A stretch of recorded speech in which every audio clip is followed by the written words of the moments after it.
Chemical formula की बात करते हैं।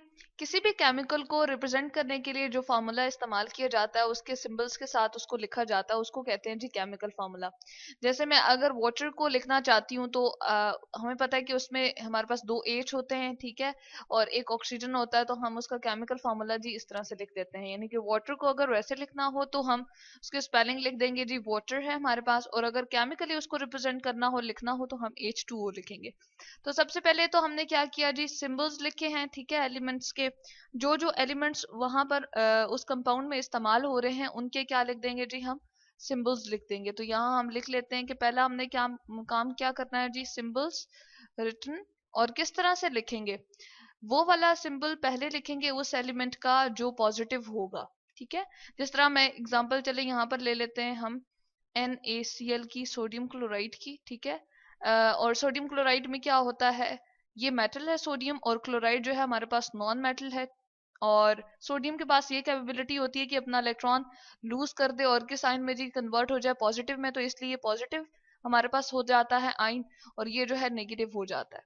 तो कुछ दो एलिमेंट्स आपके पास होते हैं, कुछ के पास होती है एबिलिटी कि वो इलेक्ट्रॉन लूज कर सकते हैं, उनको इलेक्ट्रोपॉजिटिव कहते हैं, और कुछ के पास होती है कि वो इलेक्ट्रॉन हासिल कर लेते हैं, अपने पास रखने की ताकत उनमें ज्यादा होती है, इलेक्ट्रॉन अपने ऑर्बिट में ज्यादा वो खींच के रखते हैं। तो उसको हम कहते हैं जी इलेक्ट्रोनेगेटिव। तो क्लोरीन यहाँ पर क्या, इलेक्ट्रोनेगेटिव। तो सबसे पहले सिंबल तो लिखेंगे हम, लेकिन उसका हम क्या ख्याल रखेंगे कि पॉजिटिव हमारे पास पहले होना चाहिए, ठीक है। पॉजिटिव वाली जो हमारे पास मेटल होगी, या जो हमारे पास कोई भी ऐसा एलिमेंट जो इलेक्ट्रो पॉजिटिव होगा, चले हम यहाँ लिख देते हैं इलेक्ट्रो पॉजिटिव, जो हमारे पास होगा, जो अपने इलेक्ट्रॉन को निकाल के और पॉजिटिव में कन्वर्ट होने की उसमें सलाहियत ज्यादा होती है, अपने इलेक्ट्रॉन मतलब कि ऑर्बिट में से निकाल सकता है, तो उसको कहते हैं इलेक्ट्रो पॉजिटिव। पहले हम इलेक्ट्रो पॉजिटिव लिखेंगे सिंबल्स वाले, और उसके बाद वाली जो चीज होगी वो क्या होगी, वो हमारे पास इलेक्ट्रो नेगेटिव एलिमेंट आ जाएगा, जिसके पास ये ताकत होती है कि वो इलेक्ट्रॉन को अपनी तरफ ज्यादा खींच के रखता है, यानी कि अपनी तरफ ज्यादा अट्रैक्ट करके रखता है, और इलेक्ट्रोनेगेटिव होता है वो, ठीक है। तो यहाँ पर अगर हम देखें H क्या है जी, वो मोर इलेक्ट्रो पॉजिटिव है, और इसी तरह से ऑक्सीजन क्या है, वो इलेक्ट्रोनेगेटिव है। तो ये पहला हम लोगों ने काम इसमें करना। दूसरा हमने काम ये करना है, केमिकल फॉर्मूला लिखते हुए ख्याल रखना है कि वैलेंसी जो है हमने कहाँ लिखनी है जी, वैलेंसी हमने लिखनी है उनके राइट टॉप कॉर्नर पे। वैलेंसी हम लिखेंगे एट राइट टॉप कॉर्नर की, जिस जिस की जो जो वैलेंसी है उसको राइट टॉप कॉर्नर पे हम उनके लिख देंगे। जैसे चले एग्जांपल हम ले लेते हैं सोडियम क्लोराइड की ही, चलें इसको लेकर चलते हैं हम आगे।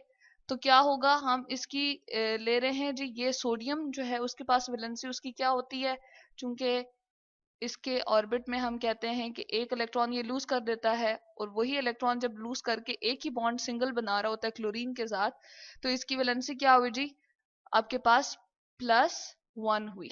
और क्लोरीन की अगर हम बात करें तो वही इलेक्ट्रॉन वो क्लोरीन जो है वो गेन कर लेता है, और एक ही इलेक्ट्रॉन गेन करता है और एक ही बॉन्ड बनाता है, सिंगल बॉन्ड बनाता है, किसके साथ, सोडियम के साथ। यहाँ चले हम अगर बना दें तो इसके पास भी क्या होगी, -1 होगी। तो ये हमने लिख दी वैलेंसी। अब H2O की अगर मैं एग्जांपल यहाँ पर लिखूं, तो हाइड्रोजन क्या बनाता है जी, हाइड्रोजन हमारे पास दो हैं चूंकि, तो हर एक के पास क्या होगी, हम कहते हैं +1 है, या हम इस तरह से कह देते हैं कि इसके पास क्या होती है, एक इलेक्ट्रॉन को ये एक हाइड्रोजन जो है वो एक ही बॉन्ड बनाता है, तो उसके पास हम कहते हैं कि क्या वैलेंसी उसकी 1 है, ठीक है। और ऑक्सीजन जो हमारे पास आ जाएगा, तो वो कितने बॉन्ड बनाता है जी, 2 बनाता है, तो उसकी वैलेंसी हम यहाँ पर लिख देते हैं जी 2 है, ठीक है। उसके बाद जो हम काम करते हैं वो ये करते हैं कि इनकी वैलेंसीज को क्रॉस मेथड से या क्रॉस एक्सचेंज मेथड से हम क्या कर देते हैं, रिप्रेजेंट कर देते हैं। तो यहाँ पर हम लिख देते हैं जी क्रॉस एक्सचेंज मेथड। अब एक्सचेंज यानी कि बदलना है हमने किसी चीज को, और क्रॉस यानी कि आपस में जो ऑपोजिट आपके हैं एलिमेंट्स, उनके आपस में हमने क्या करना है, एक्सचेंज करना है उनकी वैलेंसीज को। जैसे हमने लिखा ऑक्सीजन का हमने लिखा है जी 2 है इसकी वैलेंसी, तो इसको हम कहाँ लेकर आएंगे, यहाँ पर लेकर आएंगे। चले हम इसके साथ लिख देते हैं ये, क्योंकि पॉजिटिव था ना हमारे पास, हाइड्रोजन क्या था, इसके पास इलेक्ट्रॉन निकालने की सलाहियत होती है, तो इलेक्ट्रॉन मतलब कि निकाल तो नहीं देता, अपने ऑर्बिट में ज्यादा नहीं रहते, ऑक्सीजन के ऑर्बिट में रह जाते हैं ज्यादा, तो इसलिए ये जो होता है स्लाइटली नेगेटिव होता है, क्योंकि ये ज्यादा इलेक्ट्रॉन को खींच के रखता है ऑक्सीजन, और ये थोड़ा सा सादा सा एक एलिमेंट है, इसके अंदर सिर्फ एक ही प्रोटॉन होता है, तो वो कम खींच सकता है, इसलिए इसके ऊपर पॉजिटिव मतलब कि हमने चार्ज लिख दिया है कि इसके साथ ज्यादा इलेक्ट्रॉन ज्यादा देर के लिए नहीं रहते, बल्कि ऑक्सीजन के ऑर्बिट में ज्यादा देर के लिए रिवॉल्व कर रहे होते हैं, क्योंकि ये कोवलेंट कंपाउंड है।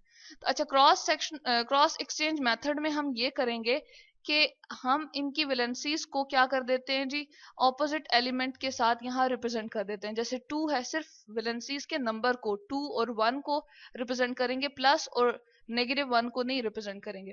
तो 2 को हमने कहाँ रिप्रेजेंट करना है, एच के साथ, और इसी तरह से जो 1 है उसको कहाँ हमने एक्सचेंज करना है जी, यहाँ ऑक्सीजन के साथ यहाँ पर लिखना है।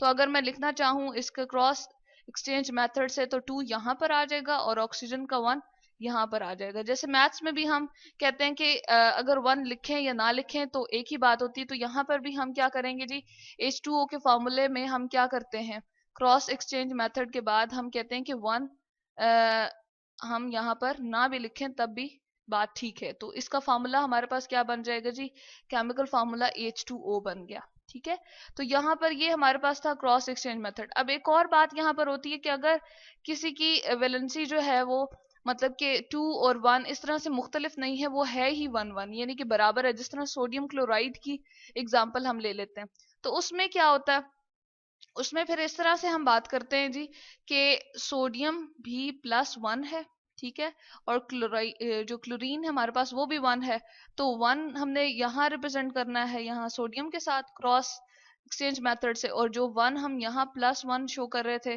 चलें इसके साथ -1 में लिख देती हूँ, हम क्लोरीन का जो शो कर रहे थे, तो ये यहाँ पर चला जाएगा क्लोरीन के साथ। तो इस 1 को हम लिखें या ना लिखें बात एक ही है, और इस तरह से इसका फार्मूला जो है वो सोडियम और क्लोराइड बन जाता है। तो ये है केमिकल फार्मूला लिखने की सारी रिप्रेजेंटेशन, और ये है उसका मैथड।